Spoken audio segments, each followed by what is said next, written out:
Cockroach जनता party इन 2 minute. तो ये party बनी कैसे, इसका मकसद क्या है, गवर्नमेंट का इसको लेकर रवैया क्या है और फ्यूचर क्या हो सकता है, जानते इस 2 मिनट में। तो पार्टी बनती है सीजेआई के अलीज्ड बयान से, जिसमें वो बेरोजगार यूथ को कॉकरोच बोलते हैं और उसी के सटायर के रूप में एक पेज बनता है 16 मई को और उससे लोग जुड़ना शुरू होते हैं। एक हफ्ते के अंदर ही 22 मिलियन लोग जुड़ जाते हैं। अब यही डरा देने वाला नंबर है, क्योंकि ये भारत सरकार के पूरी सैंक्शन पुलिस फोर्स जो कि 2.7 मिलियन है से लगभग 10 गुना है। मतलब अगर ये युद्ध सड़क पे आ जाए तो उसको कंट्रोल करने के लिए भारत सरकार के पास कुछ नहीं है और इसी वजह से सरकार पूरी तरह से इसको दबाने में लग जाती है।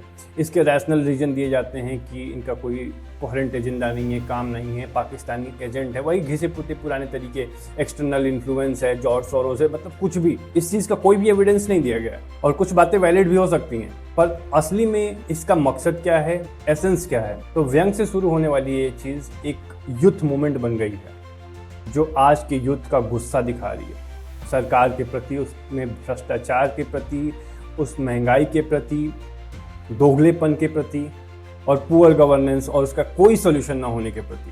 और सरकार मेनली 2 वजहों से डरी हुई है। पहला कि एक रेवोल्यूशन बन सकता है नेपाल की तरह, और रेवोल्यूशन थ्योरी के हिसाब से इंडिया ऑलरेडी तीसरे और चौथे स्टेज पे है। लोग ऑलरेडी सरकार से बहुत ज़्यादा गुस्सा हैं, उनकी कोई सुनवाई नहीं है, कोई जस्टिस नहीं है, तीनों ऑर्गन से कोई उम्मीद नहीं बची है। आज ये सिचुएशन है कि यू कैन नॉट, आप एक ऐसे इंस्टीट्यूशन का नाम नहीं ले सकते जो लोगों के हित में लेटर और स्पिरिट दोनों में काम कर रहा हो। दूसरा कि इतने लाखों करोड़ों रुपए खर्च करके जो नैरेटिव बना रखा था, जो वोट बैंक बना रखा था हिंदू मुस्लिम ये करके, वो अब खतरे में है। क्योंकि अगर यूथ जाग गया तो ये सारी चीज़ें धरी रह जाएंगी, क्योंकि यूथ अभी का वोटर, फ्यूचर का वोटर और पास्ट के वोटर यानी माँ बाप को भी इन्फ्लुएंस कर सकता है।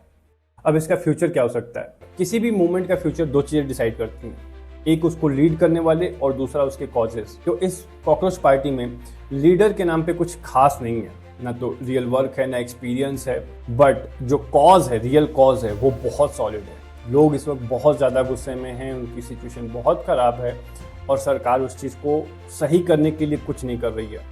तो हो सकता है कि सरकार इस चीज़ को दबा दे, बट इस मूवमेंट को दबाने के लिए और ज़्यादा रिप्रेशन और ज़्यादा सख्ती करनी पड़ेगी। पर हिस्ट्री गवाह है कि उससे लोगों का गुस्सा कम नहीं होता है, बल्कि और दूसरे फॉर्म में फूटता है। तो बेस्ट तरीका, बेस्ट सॉल्यूशन ये होगा कि सरकार लोगों के इशूज़ को सही में सुने, उनका सॉल्यूशन प्रोवाइड करे, लॉन्ग टर्म सॉल्यूशन प्रोवाइड करे और ये गंदी राजनीति छोड़ के जो रियल इशूज़ हैं, बेरोजगारी, महंगाई, इस पर बहुत सीरियसली काम करे। और वो भी होता दिख नहीं रहा है, तो फ्यूचर अंधेरे में है।